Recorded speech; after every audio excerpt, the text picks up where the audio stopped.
Welcome back to Kind Regards the show. In 1939, an Austrian mountaineer was arrested by British authorities in the Indian Himalayas when he was trying to, he was a part of an expedition. He was trying to climb a mountain, and this was during World War II. And so a bunch of Austrians, Heinrich having been involved in the Austrian Nazi Party, were arrested. We're, the world was at war. And so he was arrested and he eventually escaped. And Nepal had pretty close ties to England and well, the United Kingdom, as far as I'm aware. And of course, India,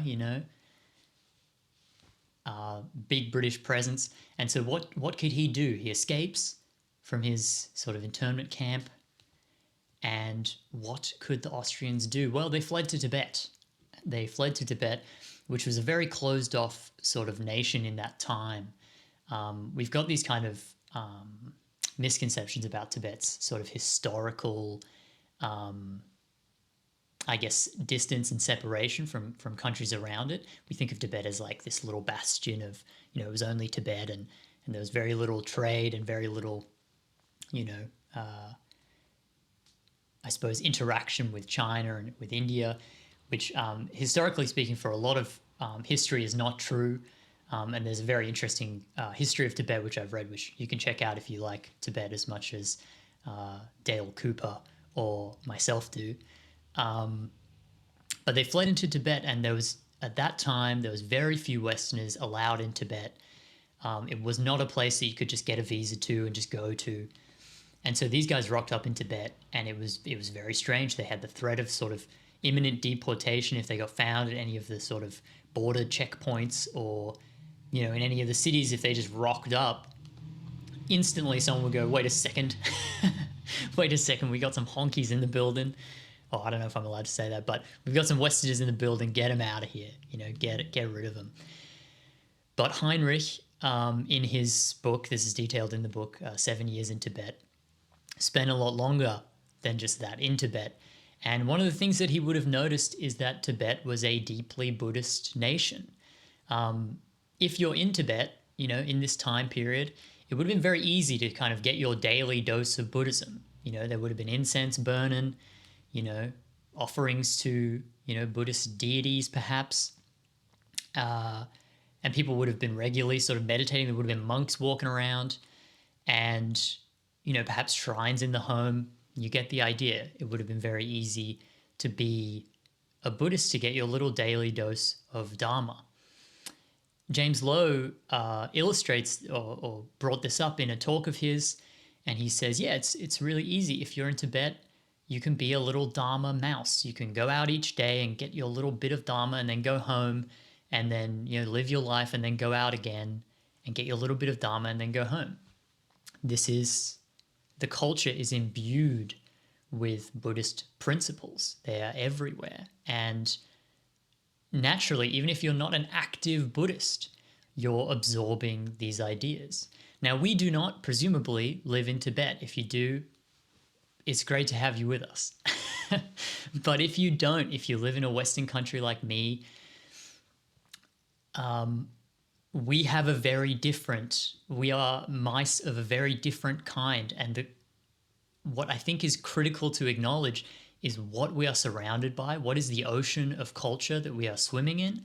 And what are we nibbling on, even if we're not active, consumerists or active materialists, even if we're not actively seeking status in the workplace because we think that's bogus and silly, whatever, even if we don't have lip fillers and dyed hair or whatever, what is it that we are going out and seeing all around us and maybe even not even noticing, but still absorbing, We are all mice. We are all going out and nibbling on the billboards that we glance at and the Huberman optimization mentality that comes up in our feed, and we go, oh, I would actually like to know about, cold water exposure and what it does to me. And we listen to that thing for the great information that we want to know, but implicit in that is going to be all kinds of assumptions about what it is to be a human being, what we're here to do, what good values are. In the example of cold water optimization, it's going to talk a lot about how it serves us, how it serves us on a cellular level as biological creatures. It's going to say a lot less about sort of the spiritual dimensions of hardship and suffering and things like that.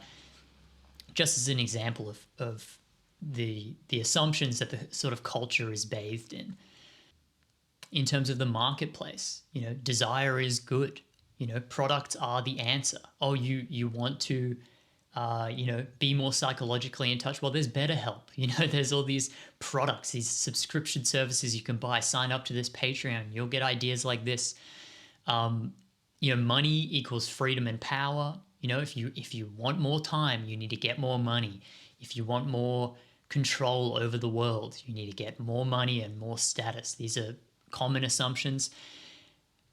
The idea that your personal worth is dependent on how other people see you. Instagram and social media are rife with this. You go on there and you look at all these people and you go, wow, they're so impressive. And therefore, implicit in that is I need an impressive appearance to be similarly impressive. Unless other people can see me as such, how can I be recognized? How can I recognize myself as a person worthy of love and affection and that kind of nice feeling of pride, of being proud of yourself? How can I do that without, this person gets it by having all these followers, or this person gets it by, getting a sponsorship deal, or whatever the thing is? How can I get that without that?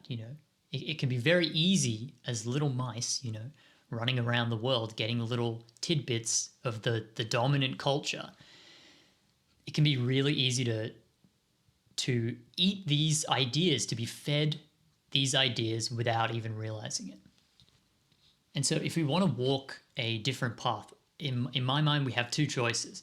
One is to be a camel, which is to get this huge dose of, in the Tibet example, Dharma, this huge dose of spiritual teachings and this sense that you're in touch with, the open space of awareness, that awareness and attention are already present and we can always tap into this kind of space, this meditative space. We might go on retreat, charge up, have a big drink. The retreat is like an oasis. Every 12 months we go on retreat, we meditate, we get that feeling, oh, big drink. And then that lasts us, for maybe a couple weeks, and then we start to get thirsty again, In the same way, we might do a big self-help push. Every 6 months we read 2 of the sort of leading self-help books, and we go, oh yeah, I'm so motivated, I'm so excited. And we're really pumped, and we sign up to the gym, and we, start a creative practice, and we go. But again, a couple weeks goes by and we tire out, we get exhausted. We're not really still feeding that thing. We're relying on our memories are fading. And so we get thirsty again, and we have to wait until that thirst grows so large that we have another big drink, another couple self-help books, another big retreat, whatever the thing is, another juice cleanse. I don't know if you guys like juice cleanses. I don't know anything about juice cleanses. I've never done one, but power to you. If you juice cleanse, great. I don't mean to make fun of juice cleansing, but whatever that thing is, whatever that big, that big drink, the big oasis is, in the midst of the desert of, good values that are surrounding us in Western culture, or not surrounding us in Western culture, we can be a camel.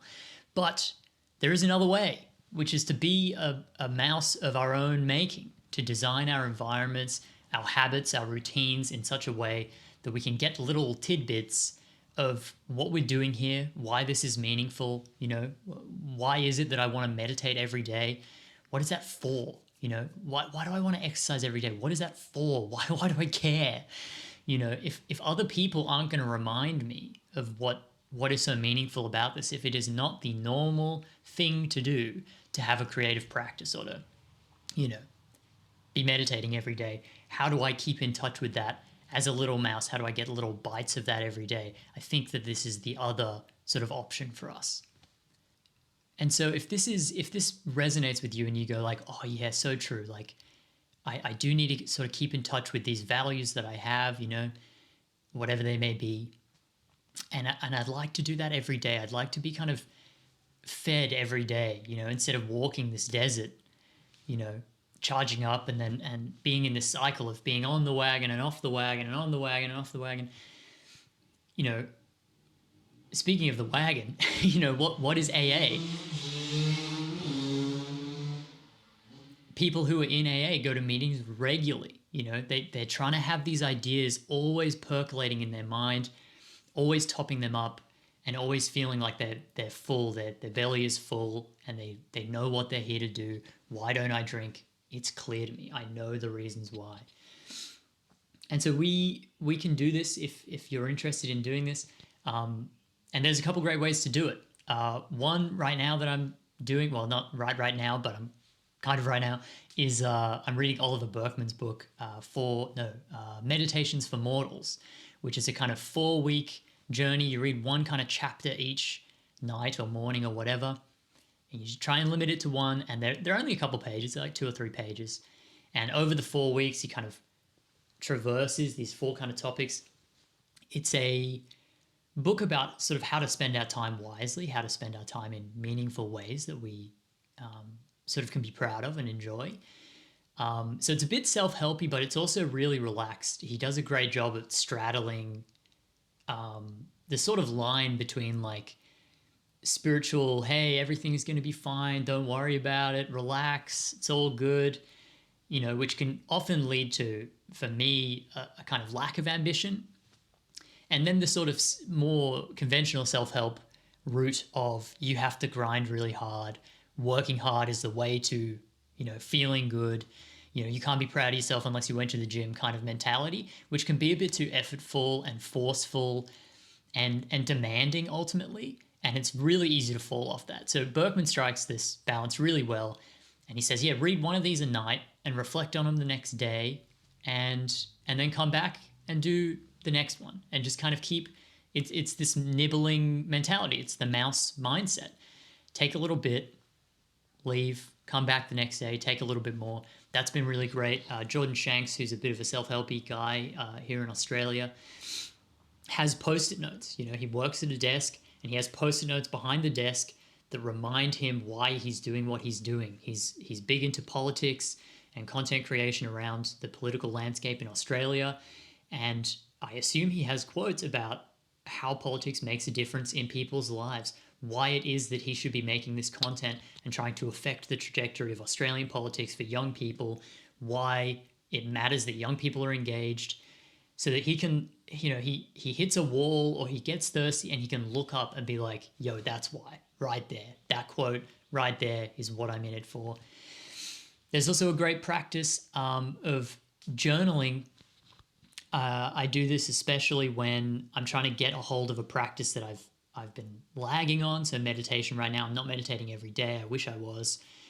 But what's really helpful is the night before, I already have a kind of journaling routine. So it's a bit easy to just kind of chuck these extra couple lines in, which is at this time, for this long, in this place, I'm going to meditate, in my lounge room for 20 minutes. I'm going to meditate because meditation makes me show up better for my wife. Meditation makes the work I do easier. Meditation unhooks me from the constant treadmill of desire and aversion that means that I have to hold my happiness hostage until certain things are met. Instead, I more often can get in touch with that everything is just fine, just as it is.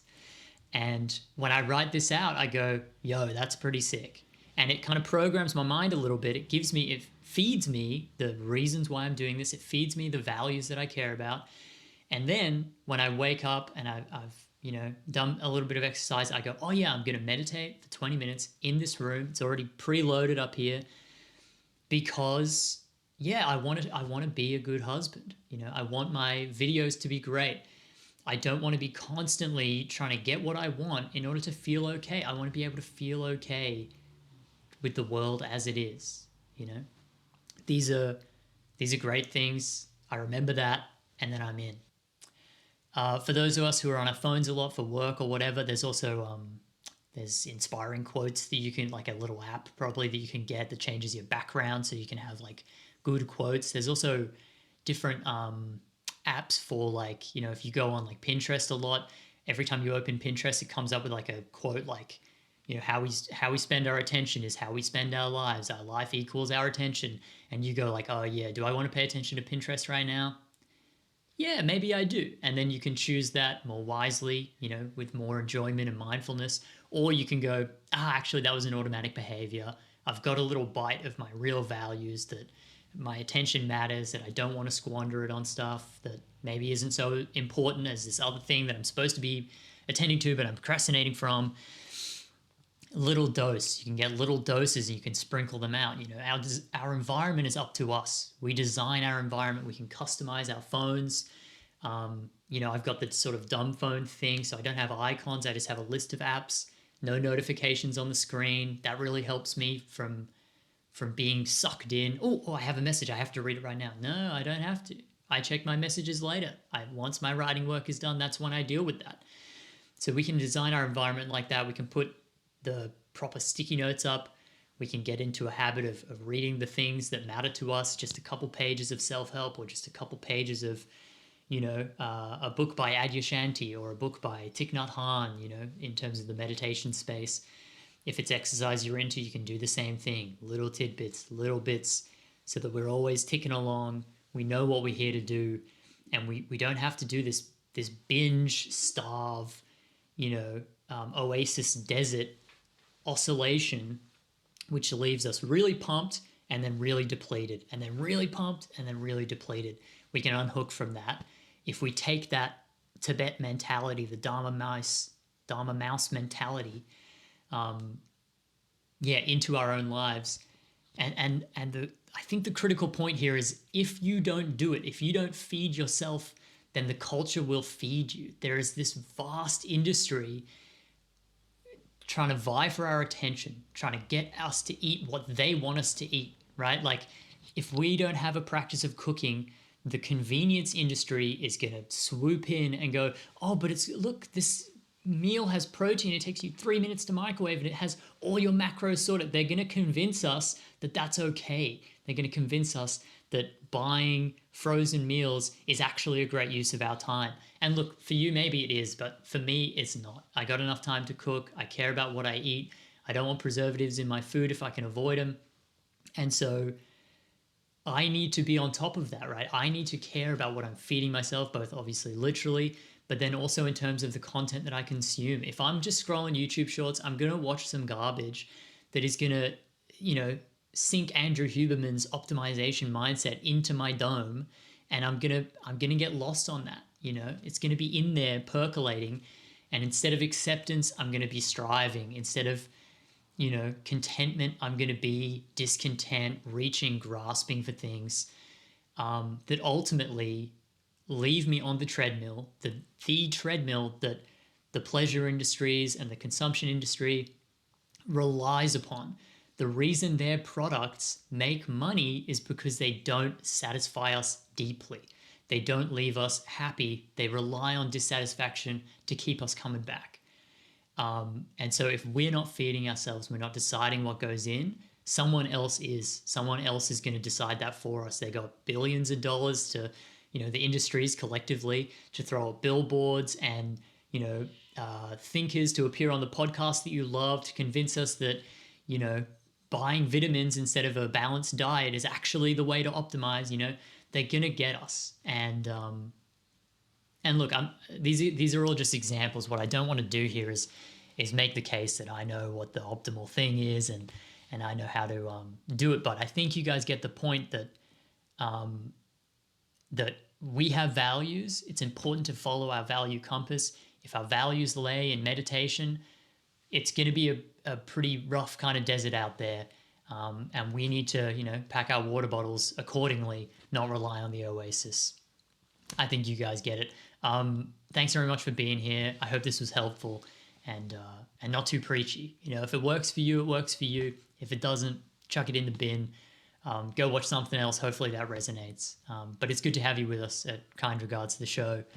I'm writing again. I've got articles coming out on the Substack. So if you like that kind of thing, they're not stream of consciousness like this. They're much more sort of polished. I take a fortnight to really scrub them up, and I try and make them funny and insightful, bolster them with quotes from literature and spirituality and philosophy, psychology, all that stuff. So if you like that stuff, there are articles there. The link is below, and if you want to listen or watch, there's a YouTube and a Spotify link so you can get the kind of content that you're after. But yeah, thanks very much for being here. Take care.